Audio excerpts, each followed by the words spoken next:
question is this. Could you give maybe 2 or 3 of the funniest moments at Barstool, whether that was within the organization or something maybe we've all saw on the internet? Barstool is it was like a laugh a minute. Like it was like your head was in your hands, but you're also laughing the whole time. I don't even know that I could come up with a moment. I think it was so stupid and so funny all the time. I mean, that's a great combination. Both of those together. We had our head of sales get locked in the bathroom one day, and we were at HQ2, and we had one bathroom for 50 people. And all I could think is like, fuck, we're not going to get any sales today because the guy's in the bathroom. And like, great content though. Great content. So Barstool, everything was funny about Barstool. Even when it wasn't funny, it was funny. All right, welcome back to the Not Investment Advice podcast. This is definitely not investment advice, but we do have a lot of career advice today because we have Erika Ayers Badan, the former CEO of Barstool Sports and now the CEO of Food 52. Erika, I have to say, my wife is a massive Food 52 fan. We used to live in Boston. We live in Canada now, so she can't be buying all the stuff she used to, which is probably good for my role. Yeah. But the reason we have Erika here is because she has a new book, Nobody Cares About Your Career. And I actually did have a chance to read it. And what I have to say about the introduction of the book is I love how you say, this book is for XYZ. And you start listing off people that should not read this book. And I'm wondering if you could give our listeners an idea of why you wrote this book, the period in your life right now, transitioning between different executive roles, and maybe a top line takeaway for the listeners. Yeah. So thank you guys so much for having me. I wrote the book on the train. I commute like an hour to New York City. And so I wrote most of the book on the train. What Trung's talking about is the beginning of the book. I lay out who this book is for and who this book is not for. And I essentially say that, look, if your parents handed you everything, or all you want to do is join some douchey country club, or you think you're better than everybody else, or you feel you have nothing to learn, or you think you're better than everyone around you, this book is not for you. The reality is this book is for anybody who wants to make something of, what I would describe as how they spend their time every day. Like if you want to make the most of who you are, what you can be, how successful you can feel, whether you work at Google or you work in a gift shop or you run a podcast, this book is really about how do you motivate yourself? How do you get out of your comfort zone? How do you take on hard challenges? How do you fail all the time and like it? And I wrote it because, one of the things that happened at Barstool is I had started this podcast because at Barstool, whether you're a business person or the janitor, you end up in content, you end up making content. That's kind of the magic and the curse of Barstool. And I had started this podcast, and I don't think I was a particularly good podcaster, but I was starting to get hundreds of questions every week of people asking career questions. And I like to work. I like work. I'm curious about work. I'm interested in how people work. I have a lot of opinion about work. And I started to write the book because what I was seeing is that all the questions were kind of the same, which is, how do you get over your insecurity? How do you deal when you've massively fucked something up? How do you keep pushing yourself? How do you learn when nobody wants to teach you? And who can you learn from without them even knowing? And I really wrote the book to help people make the most out of work so they can make the most out of their life, which is really what I've done for my life. And I'm still trying to get better at that. And that was kind of the vision behind it. No, I that definitely came through in the book because there's a lot of pointed advice, right? And I think one that I circled it and I sent it to Katie, who you work with, yesterday, asking about something very specific. It was about Kevin Clancy, who obviously is a massive, one of Barstool's biggest personalities now. But because you had a chapter about quiet quitting, which became kind of a meme in the past 18 months. Yeah. And you say you hate quiet quitting, but you kind of appreciate how he went about it, leaving an accounting job to become, again, one of the biggest sports personalities on the internet now. And I think this is relevant a lot for NIA listeners because a lot of people are in kind of more buttoned up corporate jobs. Yeah. But honestly, if you're listening to me, Bilal, and Jack, you probably have some kind of sick side to you and you're a bit demented and you're looking to do something else. So like, I'll take that as a compliment, Trung. Yeah, that's amazing. These are my kind of people. Yeah. So I'm curious about, because in one hand, you say you hate quiet quitting, and you can explain why, but didn't Kevin kind of quiet quit at the accounting job, or is there something he did that made it okay? Yeah, I think it's very cool right now to hate your job. And I think there's a lot of reasons why people hate their jobs. Most people's jobs right now are happening over Zoom, which is like the most uninspiring, uncreative, unmotivating, unrewarding formats to work in. You have a conversation with people, you click the red button that says leave, and like that's the end of that. There's no rapport, there's no connection, there's no camaraderie. And I think it's leaving people wanting at work. It's leaving people feeling dissatisfied or demotivated. And I also think we're in an era right now where there's so much lifestyle, right? Where we were kind of a big champion of that at Barstool and propelled that, where if you go onto TikTok or you're on your Instagram or you're in whatever feed you live in, all you ever see is lifestyle. You see parties, you see college life, you see drinking, you see girls in bikinis, you see beach life, you see dad life, you see sports life. Like, we're assaulted by lifestyle 24/7, which makes the work part of your life. And to be honest, when you're working at something and growing and learning, it's not particularly sexy and it doesn't look good in an Instagram post. And so I think it's really creating a lot of challenges for people, how they feel about work. And I hate quiet quitting because I think it's an easy way out. I think the idea that you can really stick it to your company by mailing it in and refusing to do more unless you're paying for it. The only person who really loses in that is you. And the reason I say that is while you're busy thinking that you're pulling one over on your company, there's somebody else who's working twice as hard, is twice as motivated, is twice as hungry, and who will be paid half as much to do your job. And it's only going to make you static, and it's going to make you it's going to build inertia for you. The reason I call out Kevin is Kevin's one of those people. So Kevin worked at a big 3 accounting firm, and he had created a blog at the time called Mail Time. And it was all about people mailing it in at work. And I loved it. And that's really how he got hired at Barstool by Dave. And what was cool about Kevin was Kevin wasn't necessarily quiet quitting. He was mailing it in at work, but he really was in the wrong job. And I think a lot of times quiet quitting can get confused with you're just not in the right job. You're not doing something that you're passionate about. You're not doing something that you're interested in. You're not doing something that you necessarily want to learn. And in Kevin's case, credit to him, he followed his passion. He jumped to Barstool. He became one of the biggest podcasters out there. And he found a career that's filling for him that he wants to work at. And that to me happens in a very rare moon. But it's a real credit to Kevin that it did. So in fact, he actually quit his job. So that's a difference, right? He started this blog off ramp. Okay. Yeah. Because I definitely mailed things in and didn't quit for many years, which is I probably should have. Bilal, I know Bilal had a kind of a overarching, more general question related to the kind of the Barstool side of things. Yeah, if Bilal, you want to ask that. Yeah, I think obviously we've got so many different things we could talk about, and we reference Barstool all the time on the podcast. We're big fans of what you guys built there.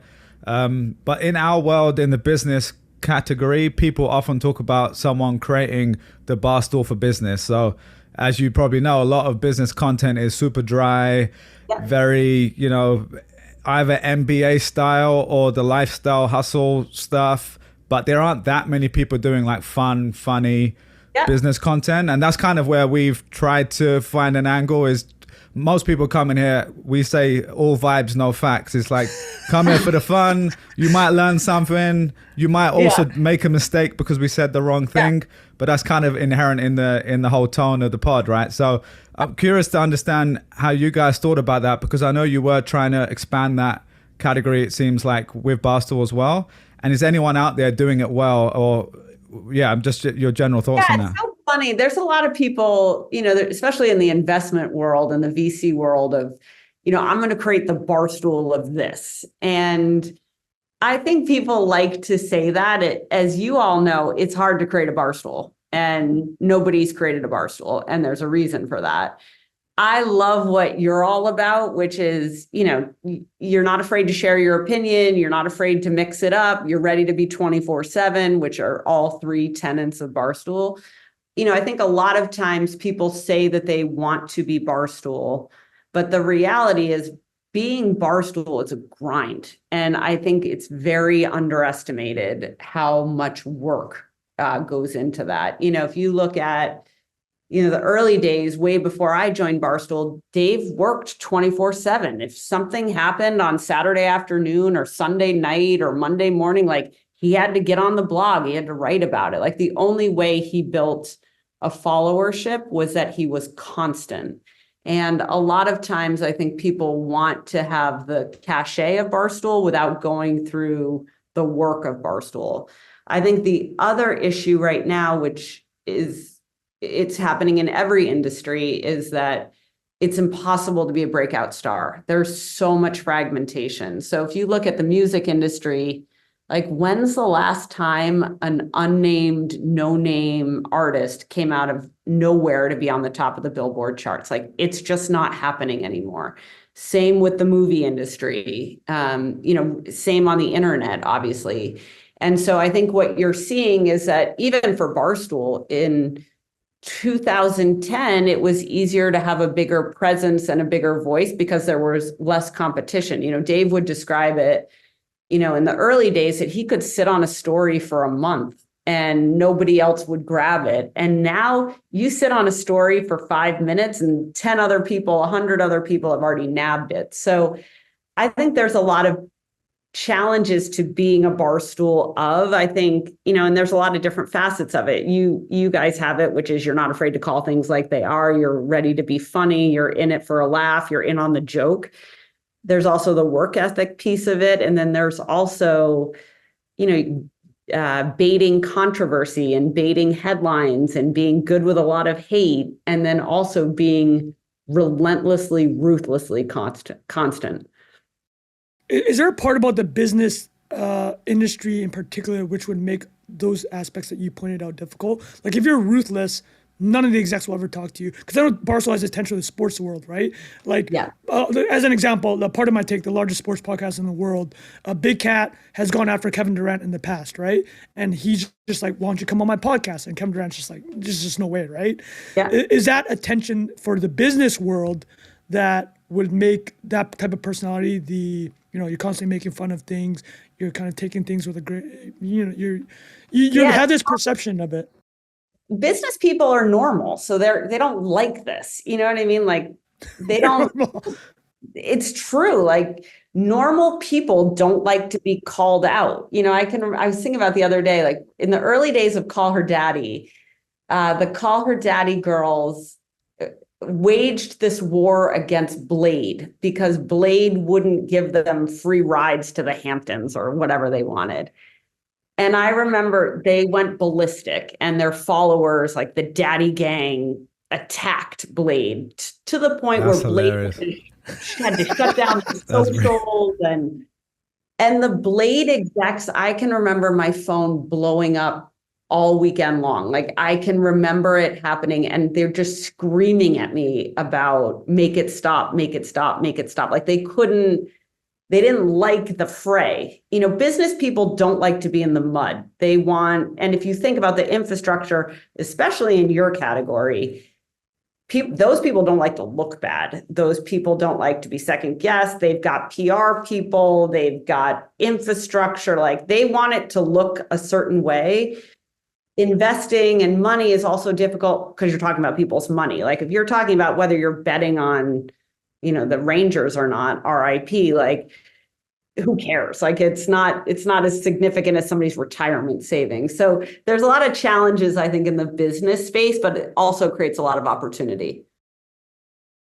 Absolutely. Can I also ask a quick follow-up to that? Do you think a big part of it also is just talent-wise? I think for me, looking from the outside in, like a lot of the best people under Barstool, but also just the wider, let's just say podcasting at least.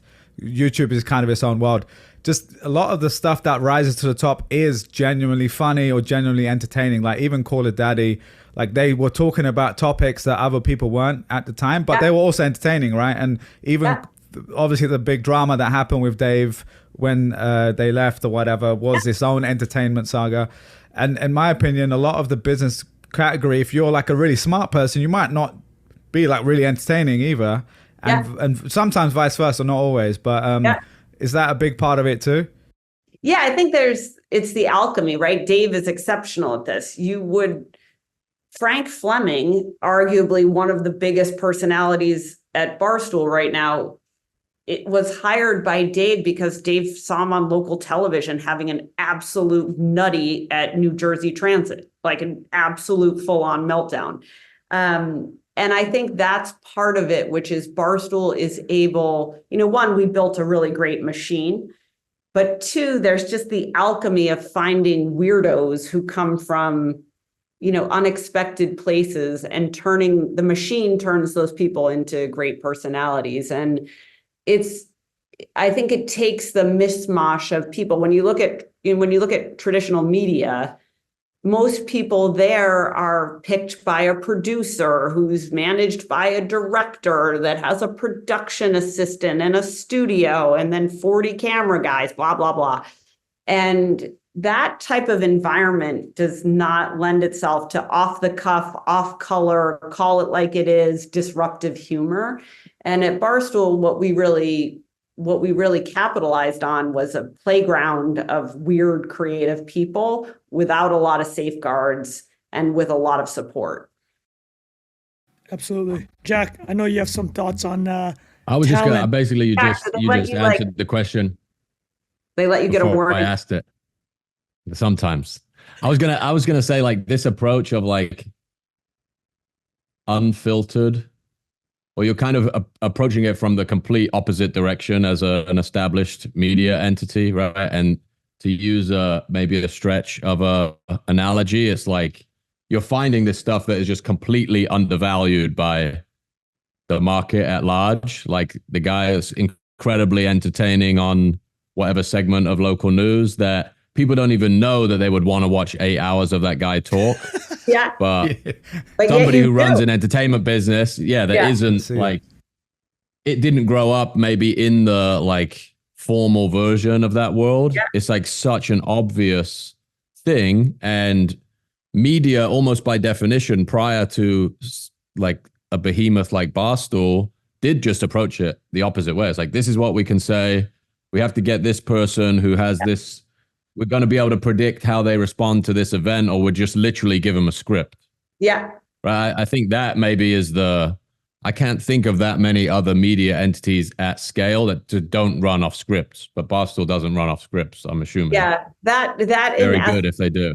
Yeah. That in essence is the difference, right? Whereby, you looked at it in the pandemic. I can remember, the pandemic happens, we get sent home, and if you worked for ESPN or NBC or CBS or whoever, you're like, what do I do? Like, I don't have a studio. I don't have my producer. I don't have glam. I don't have a camera guy.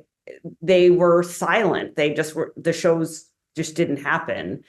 And when you looked at Barstool, we sent everybody home with the same stuff they had in the office, which is an iPhone, a computer, access to the CMS and the blog, and an editor who would help them from their apartment. And we started to make a lot of content. We started the unboxing, and there was just this Barstool exploded during the pandemic because we didn't have any of the trappings of the stuff that normal media had. And then the other advantage was I remember ESPN had created they were doing like a game of horse, like the basketball, like you try to mimic, you could try to get the shots. And it was shot kind of Barstool style. And all the ESPN fans just shit all over it because they're used to watching ESPN and it's like ESPN and it's perfect production and there's multiple shots. And when people watch Barstool Sports, they're watching it for the humor and that the camera's kind of off angle and it's right up close to your face and it's not overproduced. It's like your friend is making content and your friend is just funnier and weirder than you.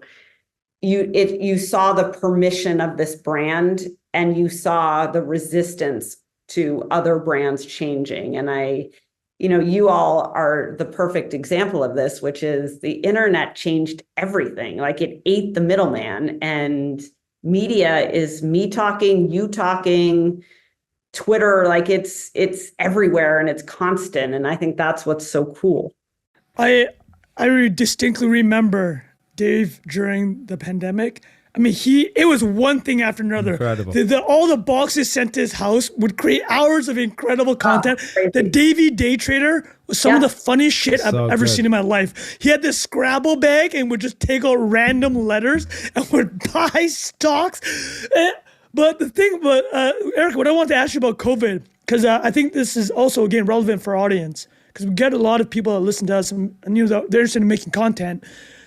You had said that you don't see, new movie stars, new music stars, but I'm actually curious on the internet side, because that 20 to 22 period was so intense. It was so insane. That was a period when I grew a lot on Twitter for myself. And then obviously that was when TikTok went from 10 million to 150 million users in the US.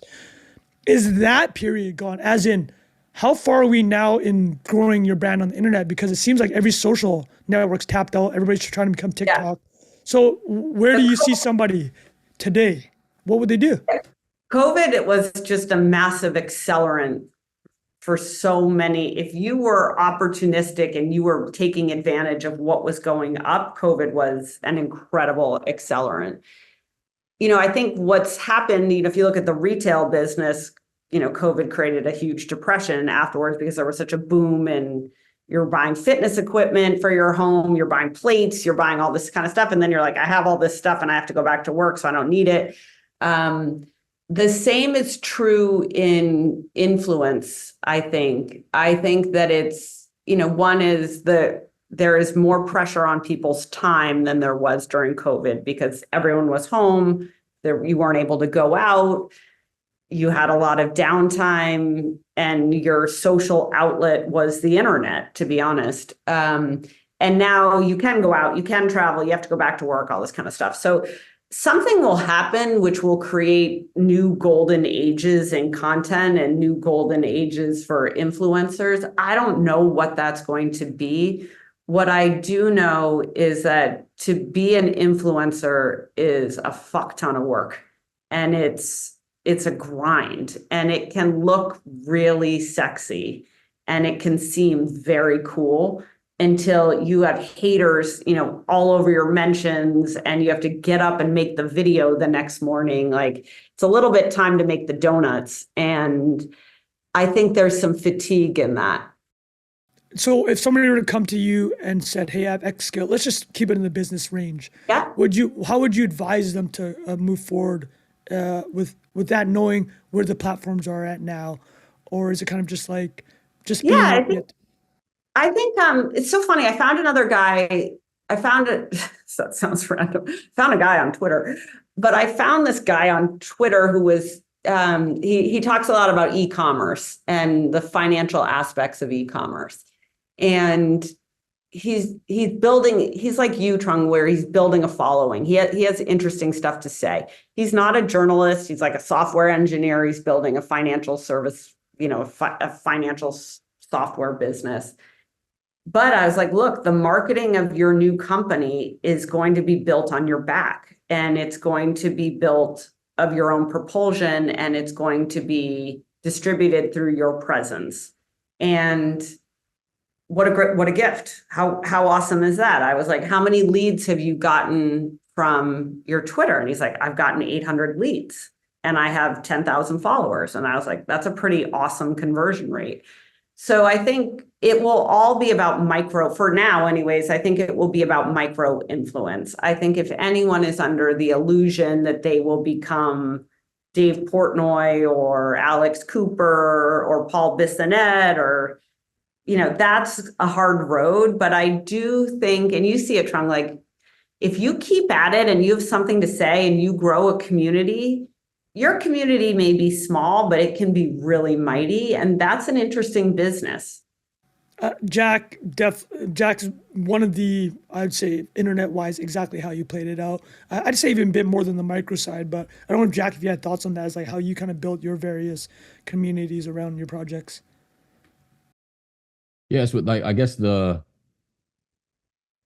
number of people that engage with what you're doing at a level beyond just consuming your public stuff is unbelievable.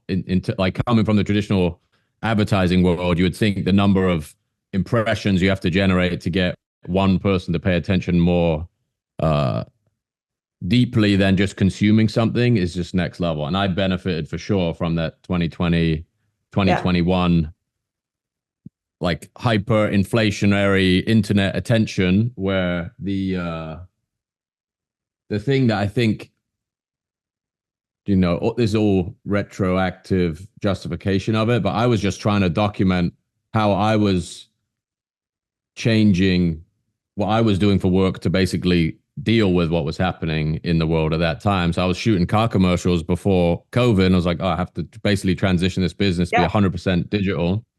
And in that process, just the phrase became sell your sawdust. It's like, as I'm doing that, make the content that is a byproduct of making that transition. And then the other thing I think is the consistency component, which I would like. The thing that's great about Barstool is there's always, this is actually not true in the case of COVID, but the sport is always happening, right? So you always have this thing to respond to, and it's an external thing. And a lot of other people who try to start content businesses, like you wake up and you're like, shit, what am I going to talk about today? I have no idea. And like markets is what we've based this thing off of. It's like there's always a market, there's always something happening, there's always a story going on. There's always a company being acquired or doing something moronic or whatever. So that I think is like a funny and difficult thing to get your head around, but it's like, it's journalism in a sense, but it's also, they're all also just like catalysts for like getting you to present your unique take on something. And if you're able to like find something that is constantly being generated externally that people are already paying attention to, and using that as like your, like the equivalent of like, like tailgating a truck on the freeway, or like coasting behind the energy that someone else is already creating. For me, that was also like Twitter and taking these ideas that people who had way bigger platforms than me had already articulated, make them look great by like spending a bunch of time presenting it in a new way. Trung does this really well too. Erika has an chapter literally titled "If Your Boss Looks Good, You Look Good," which is kind of a similar idea. Yeah. And on the internet, anybody can be your boss, right? I made this course called the Permissionless Apprentice, which is completely based around that premise. It's like, you want to work for somebody. Actually, I just ran into someone last week that said, I think this has been said a bunch of times, but it's like, do your job before you have it. Like if you go into a job, go into an interview as a salesperson and you tell them you have 3 leads in the interview, you think they're going to hire you. 100%. That's a great way to put it, Jack. And it's so funny. I was just having this conversation with someone about, people right now are so whiny about like, I want a mentor. I need a mentor, like mentor me. Like I get probably 40 DMs a week of like, hey, can we get a cup of coffee? And I'm like, I have no time for coffee. And why would we have a cup of coffee? Like, be of value, be of service. The internet is so amazing. Like you can go, I watched the Berkshire Hathaway conference last weekend. Like, I don't know, I can learn from Warren Buffett. I can learn from the questions people are asking. You can learn from legit anybody at this point, and they don't even need to know you're learning from them. And then if you start to, I write about this a lot in the book, which is part of the reason it's called Nobody Cares About Your Career, is that I think a lot of people spend a lot of time waiting for someone to come tell them, like, how's it going to be and what should you do? And people look to other people to say, like, do you like this job choice? Or do you think I'm, am I cool because I have this career? Or do you think I'm successful? And the reality of it is none of that matters. Like, if your future is what you make it to be. And I think that's true on the internet as a personality. I think that's true in the workforce. I think that's true in your life. 100%. Yeah. I'll tell you. I mean, there's also. Oh, go ahead, Jack. I was going to say this might be overly harsh, but it's like a negative signal. If somebody has time to mentor 100% people, like, what are you doing? Like, you shouldn't have time. Like, the people you want to learn from don't have time to teach you. Yeah, that's right. No, I'm just going to jump off on the last one about the title of the book, Nobody Cares About Your Career. I actually wanted to ask you what the other options were. I'm assuming there were a few from the chapter titles, but the part that resonated with me about the title of the book, that Nobody Cares About Your Career, is that the reality is nobody cares about you, period, right? It's like, it's a spotlight effect. Is everybody goes through life thinking they're the main character. And even if somebody is a fan of you, like let's say somebody's a fan of a podcast or Jack's work or Bilal's work individually, they might think about you for like 30 seconds of their entire day. And that means 99.9% is they literally just don't care. And I think it's actually super freeing when you have that mindset, because you actually stop caring what other people think, because actually people aren't thinking about you. So I'm curious what other titles you had for the book, or was that just the one that you thought was clearly the one that was the most resonant with your story? Yeah, it's so funny. We like played around with the title forever. I like Nobody Cares About Your Career because it's kind of blunt. It's in your face. It says it, calls it what it is. There were people who wanted a softer title. One of the messages in the book is you can be yourself and be successful, but the book is a little bit in your face in terms of it's quite blunt about my opinion of work. And I agree with you. Look, like, I don't think anybody cares about you, period. Like, your parents care, but even your parents just don't want you to make them, they don't want you to be hurt or for you to make them look terribly bad. And really, I think that's a hugely freeing thing. I think it's sad how few people live the life they want or have the job or the career they want because they're too busy worrying about how they fit in every place else. I say it at the beginning of the book, like, if you're not taking the job you want because you're afraid you'll look stupid at some dinner party, then like, you don't deserve the job you want. And I think that's another big piece of it. And I think a lot of times people, I write about this too, which is if you just want to be with people who look like you, talk like you, dress like you, have sex like you, live like you, you're not very interesting and nothing spectacular is going to happen to you. Whereas if you did spend time with people who are wildly and radically different than you, who knows what can happen. And that's where I really love the internet, which is you can find all sorts of weirdos. All it takes is a DM. Like, this is the first time I'm seeing Trung in real life. Like, I've been DMing Trung for years. And like, True. That's what's so cool. No, 100%. Well, the other big question we wanted to ask, and we kind of shared in our group chat, was about talent management. Because you mentioned, obviously, Alice Cooper, Portnoy, Big Cat, KFC, Biz Nasty, my boy. So the question I had was, could you walk us through how you see talent management? How do you identify talent? How do you bring them through, quote unquote, the machine? Yeah, I think that, I think in the case of Barstool Sports, Dave, Paul Golzinski have an excellent nose for talent. That's a gift. People think of Dave as a talent just in his own right, and he's a unicorn in his own right. He's also insanely good at building talent. Insanely good. He built Big Cat. Big Cat, became insanely ascendant. He found Ryan Whitney. Ryan Whitney found Paul Bissonnette, ascendant, like all the way to Frank the Tank, Miss Peaches, like it's all the way down the line. I think talent management is interesting where, look, if you're in the talent management business, you want talent that really doesn't want to be managed. Paul Bissonnette is a pain in the ass. I love Biz. I think Biz is a wildly talented person. What I like about Biz is Biz questions everything, and he doesn't want it done for him. He doesn't want you to placate him. He doesn't want you to give him some bullshit answer about why it isn't sold or why something hasn't been done. And you want talent like that. And, if you look at, you look at the McAfee struggle with ESPN right now, like that's a talent that doesn't want to be managed. So I think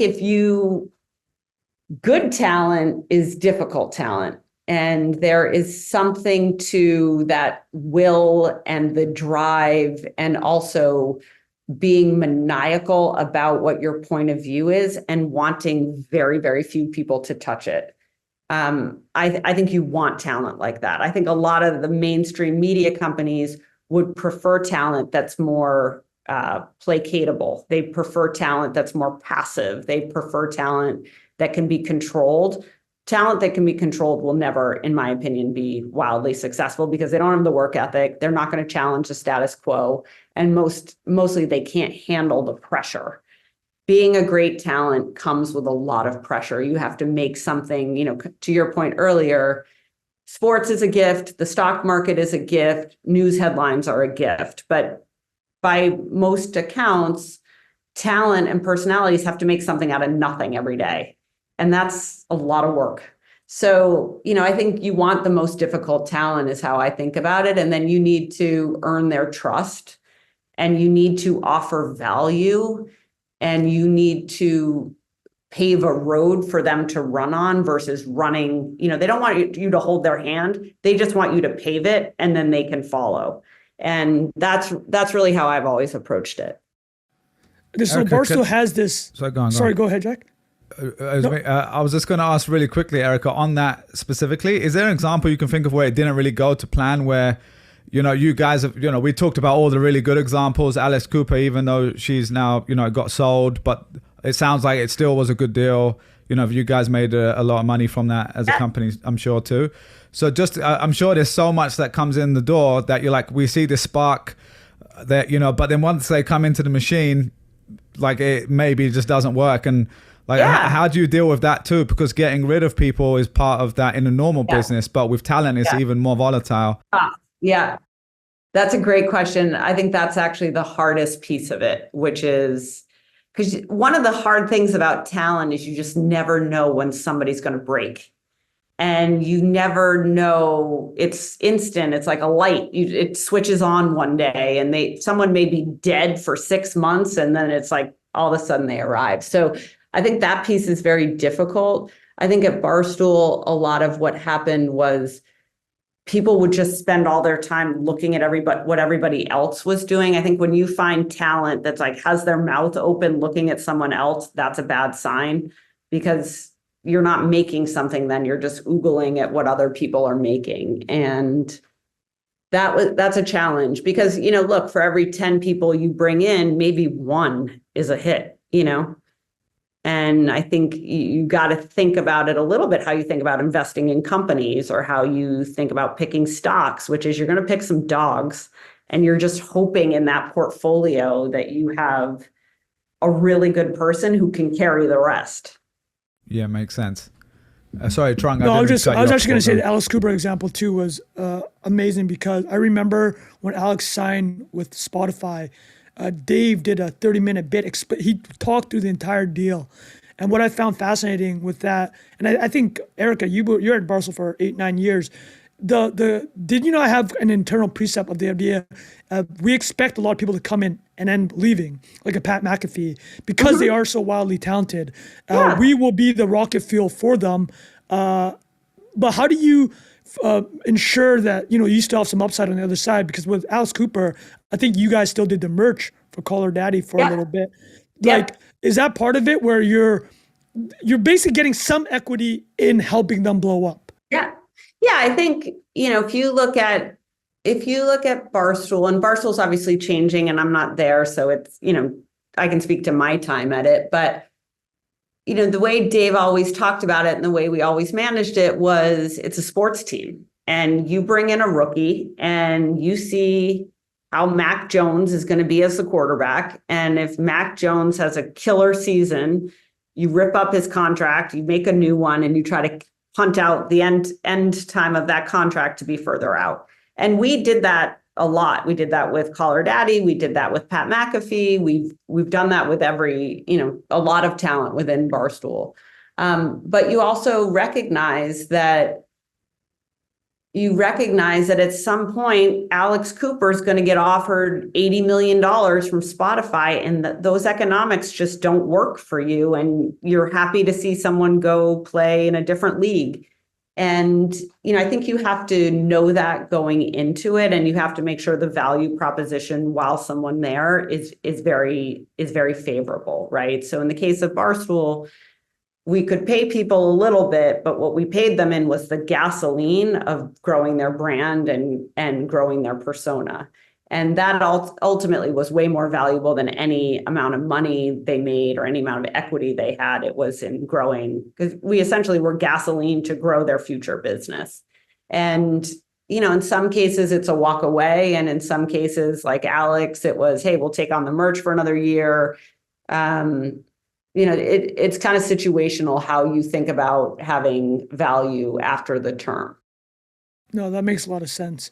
I had a question about the sports betting business, but before that, do you guys have any questions on the career or talent side, Bilal or Jack? I had one around outside of US stuff, but Jack, did you have anything as well before we talk about that? Was great. Very insightful.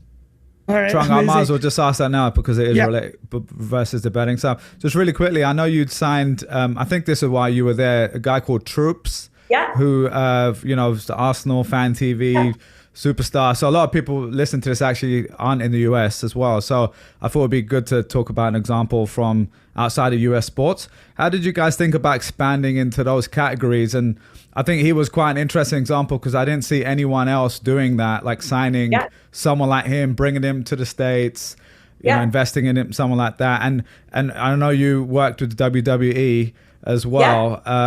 And I was saying to the guys in the group chat, like even just watching Troops' videos after a game with Barstool felt like WWE to me. So there's like a lot of interesting parallels. Just curious how you thought about expansion there, because that's a difficult thing to do for most US companies. Yeah. I don't know that we actually got it right. Troops is phenomenally talented, and what he created on YouTube was really powerful, and his persona as this crazy Arsenal fan was really incredible. We hired another gentleman named Expressions who also had that same. Oh yeah, he's phenomenal too. He's phenomenal. Yeah. Also a huge WWE guy. But what was interesting, we had this vision to build something around soccer, and we had originally started it with a podcast that was MLS focused, and it wasn't really successful, and it didn't land. And also MLS, it didn't have a rabid fan base the way Premier League or, soccer or football has in Europe. And so Troops and Expressions were interesting hires. And the vision was, hey, can we do what we've done here around football and baseball and hockey and basketball? And can we do the same thing around the world in sports that have a bigger global appeal? And it was a good experiment. I'm glad we did it. I think the challenge with international stars are, one, it's hard for a US-based sales team to monetize them. We were disastrous at monetizing. Disaster. Oh, that's interesting, yeah. And the reason is when you look at Troops or Expressions, there are fan bases all around the world. It's very diffuse. And it's not highly concentrated. If you look at Big Cat's, audience, Biz's audience, it's Canadians and it's Americans and it's people who love hockey and people who think Biz is wildly funny, which he is. In the case of Troops, it's a whole bunch of people from Africa. It's a whole bunch of people from South America. It's some Americans, it's a lot of Europeans, but it's very, very diffuse, which means that the ad business is really challenged because it's very unlikely that there's one brand that wants to reach all of those people in all those different markets. And so we failed on that. That is interesting. And that's why Biz and Ryan Whitney and Spin Chicklets and RA were able to launch Pink Whitney. You knew where the markets were. Also, I guess when you were telling me the story, the second part of what you didn't realize when you launched Pink Whitney was how popular it actually became in places that didn't even have hockey, right? It just became like a college thing. It became like a drink for Black ladies, which is one of my favorite things of all time. Black women were making Bobby and Whitney, where it was Tennessee. Oh, that's hilarious. Whitney. Wow. Awesome.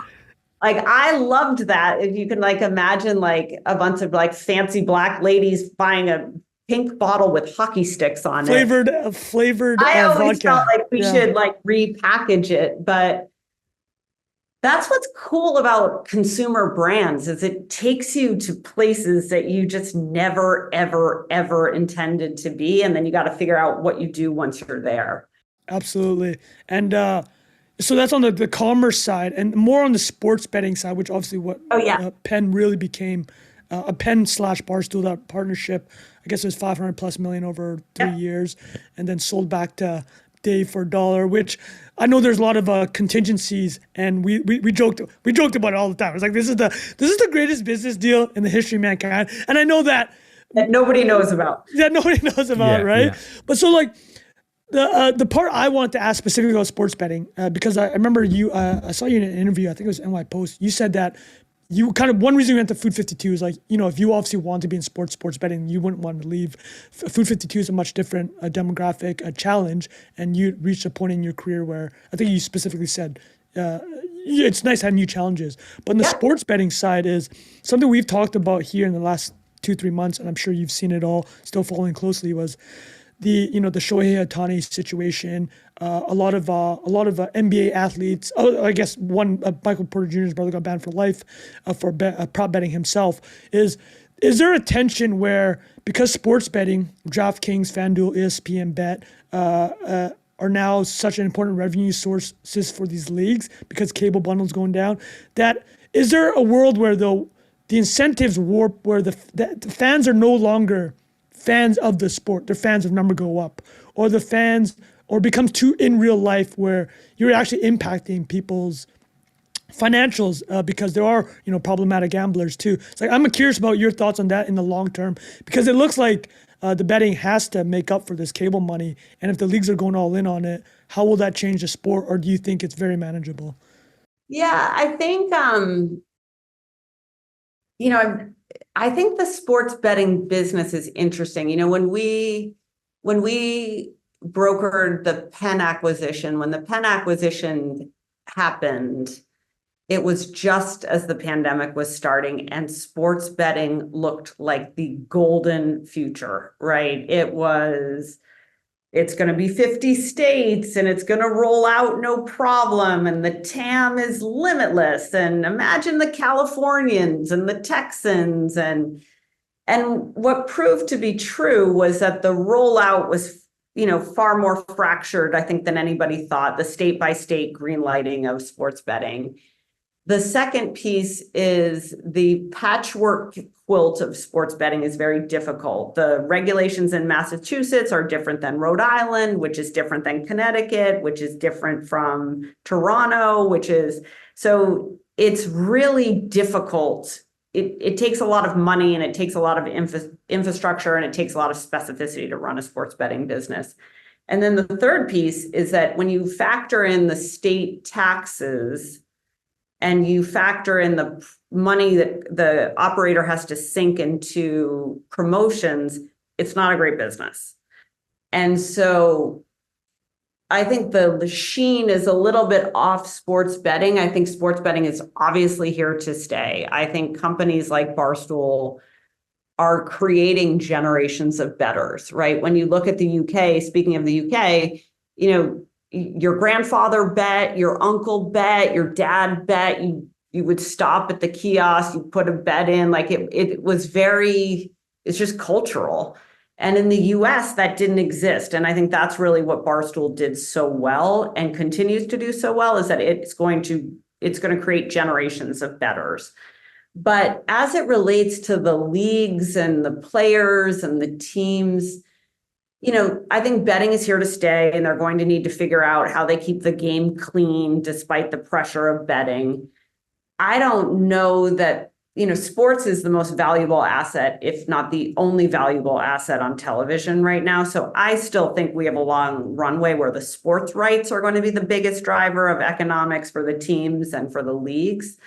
I think sports betting will be part of that, but it's almost, it's kind of like we're in an era of the sin businesses where, you're going to have an alcohol sponsor, you're going to have a gambling sponsor, you may have a marijuana sponsor someday. Like it's, we're in a sin era. And I think that's what you're going to see. And the OnlyFans subscription, sorry, that's a key part of this. You don't forget about OF, bro. Once the NBA has the OnlyFans extension. that sounds like a, I mean, I'm going to shut my mouth now, but that sounds like a good, there we go, No, we call it the Degen, the full Degen economy. I mean, we didn't even mention crypto, right? So the West has fallen. You guys, the Degen economy is perfect. No, that makes a lot fair. I think that's very fair. I think the NBA probably disproves my entire point, right? They just doubled their rights, even though their viewership is basically stagnant in the past decade. Well, aren't they playing off each other too? Where it's like if there's more riding on watching the games, the rights benefit from the extra attention that maybe the casual fan is now edge of the seat for the entire duration. Yeah. Right? Absolutely. No, you're right. I probably was hyperbolic on that. But I know we're coming up on the hour here. I had one last question for Erika. Did you guys have anything you want to throw in there that, Jack? All I was going to say was, and this might be too long of a question to answer, but there's a Barstool physical location in Nashville now that's been open a couple years, right? Yeah. The Barstool Bar. We'll have to do a NAA meet up there at some point. Yeah. 100%. But just great bar. Yeah, I've waited in line a couple times, but I actually haven't made it in there at any point. But I guess that like internet first, find your audience, build an incredible amount of community virtually, and then enter the real world, as opposed to doing it the other way around, just feels like such an incredible playbook that Barstool laid out, that I feel like you now see that with things like fashion brands that will start digital first, e-commerce first, build a huge following, and then be able to launch their retail stores in such a more compelling fashion than just like dumping something there. And like, if you build it, they will come. So I just, no question really, just like, it was just interesting to see that play out. And I agree with you. It happens everywhere. It's happening everywhere now, like the internet first brand where you can just de-risk so much. Yeah, totally. Bilal? No, you go for it, Trunk. You get a last question here. All right. Well, sorry. I mean, the last question. There's the last excerpt I want to talk about, didn't talk about from the book, was a former Microsoft boss. One of your former Microsoft boss says something along the lines of GT, get the F out or laugh. Basically, how to handle situations with humor.